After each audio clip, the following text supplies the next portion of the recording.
Good afternoon, everyone out there in YouTube land. My name is Jared, and this is my channel, Mazda B3K. And in this episode, we are going to be changing the blower motor in my 2010 Ford Fusion named Jadzia.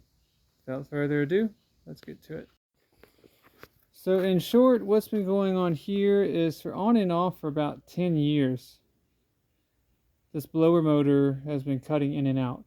Thought it might have been loose wires. It could still be loose wires, but I can't really tell if it's loose wires or if the motor is just getting bad spots that are getting worse over time.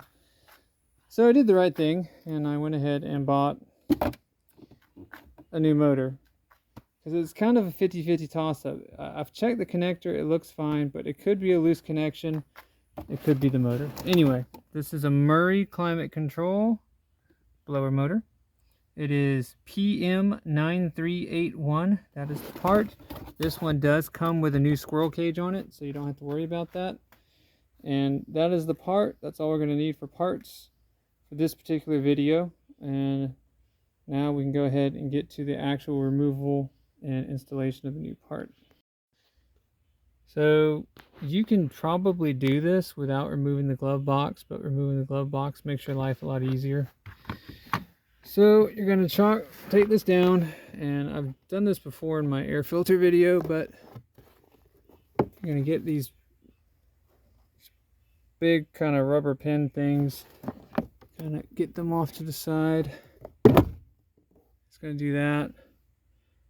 This is your slow close. It's going to kind of not be happy at this point. And what you can do to fix that is take some tension off of it, and then you'll slide it in through this right there, or it'll just fall out. Either is okay. All right, this here is the top of the blower.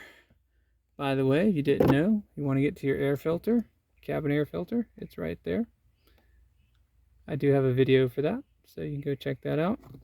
If you are not here for that and you are here for, blower motors, there it is right there. So we're going to have, I believe, 3 5.5 millimeter bolts that we need to take out in a roughly triangular shape.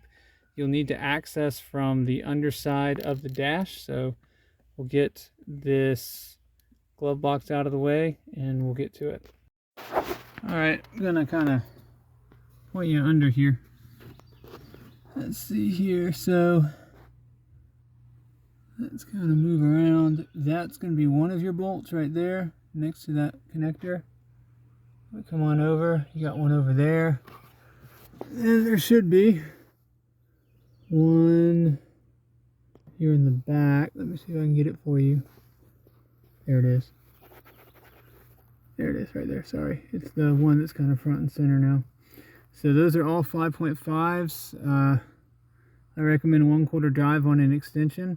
Before you do any of that though, you do need to take the connector off. This is the guy that you want to check to see if it's loose first.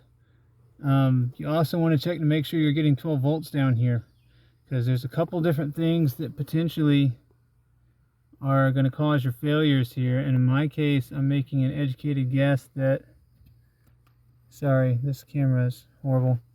I'm making an educated guess this is my problem. I could be completely wrong. We're gonna find out. But that's where the stuff is that you need for the blower. And for your knowledge, the blower resistor is right there. That's where those two connectors are going. So if you have the dual zone climate control, you're the one that's going to have the problems with things overheating and getting melty, and you'll need to replace that. This does not have dual zone. It has the simple blower resistor, and it's pretty bulletproof. That's generally not the problem in this case. Anyway, let me get this blower motor dropped, and I'll pick you up from there. Alright, I don't know if you guys can see it, because the camera is being ridiculous, but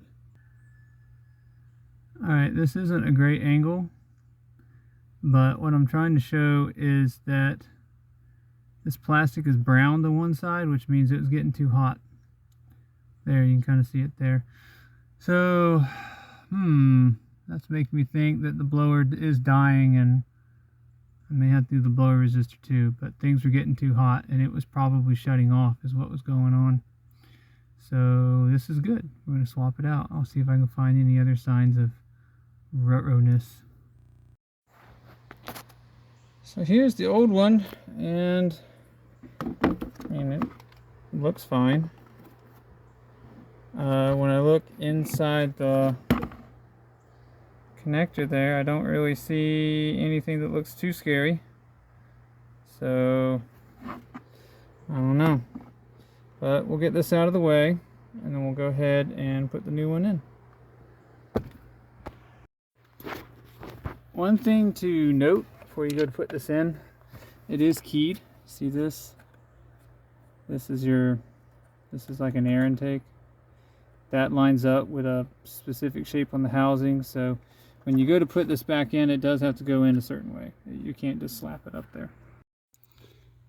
Alright, so we are back in. You can see, got everything lined up. I did get all three screws go back in. They are self-tappers. You are going into plastic, so keep that in mind so you don't strip things out.